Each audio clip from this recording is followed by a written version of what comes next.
Meron daw kaming dadaanan, di ko alam kung ano yun. Si Sir Ruel. Yan. Kasi hindi ako nakakaintindi ng... Hello. Ayan. Dito tayo sa Barangay Bahay. Ito yung kanilang homemade na tinapay. Kung tawagin dito sa kanila ay Hinorno at saka Pandikoko. Sila yung original na nagtitinda dito. Matagal na sila nagtitinda yata. Mga ilang taon ka nagtitinda? Since 2021. 21 is 4 Pandemic? years. Ano pong pangalan ni ate? Hello ate. Karel. Tapos yung Karel. asawa ko po. Ah, Bali sa parang galing to, yung ingredients niya, yung paghalo, simula nung Oo. galing pa talaga kay tatay sa father niya. Mana. So panadero Generation po to si daddy. generation. Panadero. Okay. Parang yung ano lang din namin dun sa Parawagan. Finished product. Oo, Ay, lutoon. hindi, ilaw pa. Hilaw, pandilaw. Asan yung... Ito yung lulutuin. Ayan. Ito yung Pandikoko to, di ba? Pandikoko. Ang pandikoko, ang laman ay... Nyog. Yung... Ayun ang hilaw. Ayun. Ito yung... Pandikoko din to. Pandikoko lahat. Oo. Wow, Kasi wala pandikoko. pang hinorno na lupas taas. Wala pang hinurno. Ito po. Wala pang laman. Kaka-start lang namin. Bale, dito po ilalagay yung luto na. Ayun, yun yung hurno ni Ate Karen. Tapos, paano po nagkakaroon ng init yan? Ano, Yung usok galing dun.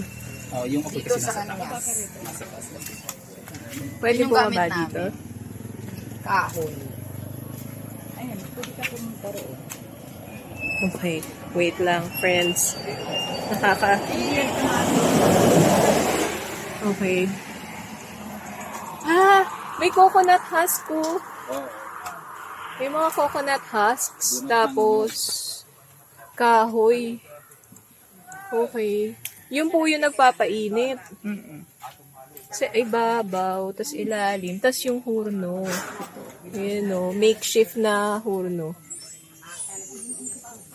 Paano nyo po malalaman na pwede na siya ilagay? Pag yung init niya. Tansyahan Unlike sa- lang?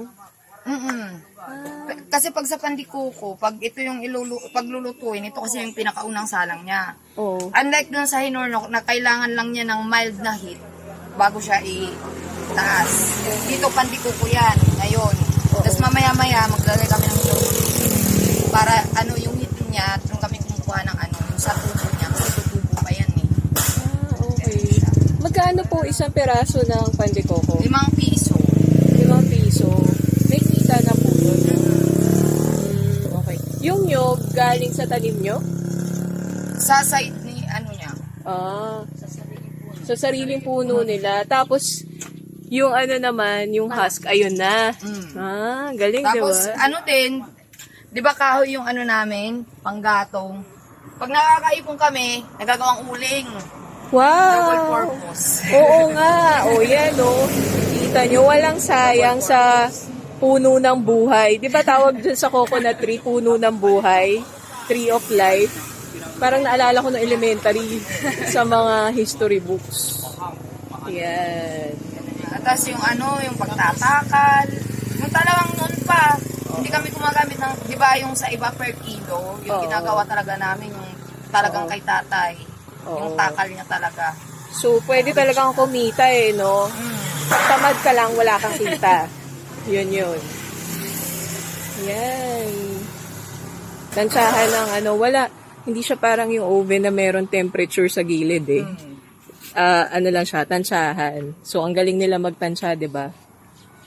Iba daw yung init na kailangan para sa pandikoko. Iba din yung init para sa regular lang na At saka nakaano din kami ng certificate for native bread making. Dito sa barangay namin kami nakita. Ay, livelihood program. Kasi kami yung yung parang mas pinakabata na ito sa generation na to, na hinorno, ganyan. Kami yung parang tumagal din. Tapos pinakabata na gumawa ng ganito. Okay. Kasi pinamana ni tatay. So, certification ng barangay. Parang recognition. Certification ng yung sa DOLE. Okay. Recognition o training? Sa training ata yung binigay sa asawa ko kasi nakapangalan sa Oo. di ba? Ang ganda. Tinapay na walang halong chemical. Ayun. Kahit sa palaman, walang food color to. Oo. O, di ba? Tapos nandito lang kami, Natural oh. na natural. Nandito lang kami sa gilid ng kalsada. Ayan, mga palayan, di ba?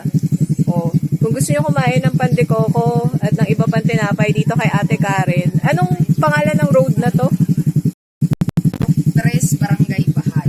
O yun, Purok 3, Barangay Bahay. Si Ate Karen, ang hinurno na pandikoko. Sayang, hindi kami makakakuha eh. Kabalik siguro kami sa ibang araw kasi papunta kami ng Tubao Island. Yan, salamat ate. Babalik kami. Babalik po. Hinurni nga sa Manila. Saka mo na tanong nga ito. Yan daw yung hinurno. Pero hindi po siya ensimada. Hindi. Ah, okay. Ano po, matamis yan? Ano, parang pandesal lang din sa version ng ano. Pero yan talaga yung sa kapanahunan nila Native. bata. Oo. Ah, Native na tinapay. native na tinapay na parang lasang regular na pandesal. Pero mas Ayan. masarap yan kaysa sa ano.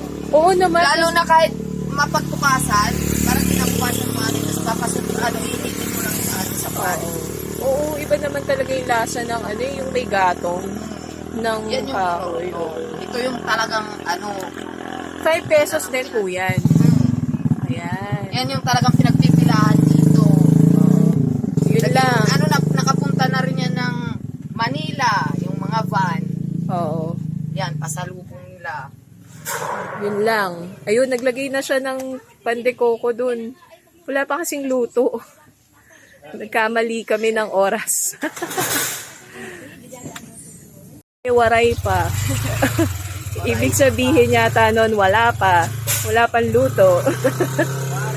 Oh, sabi ni Ate Karen, half sack ang nauubos nila. Tapos ito lahat to, mauubos to wala pang 2 o'clock PM. Pag lahat yan naluto. Kasi meron na raw nagpapareserve. Ayan.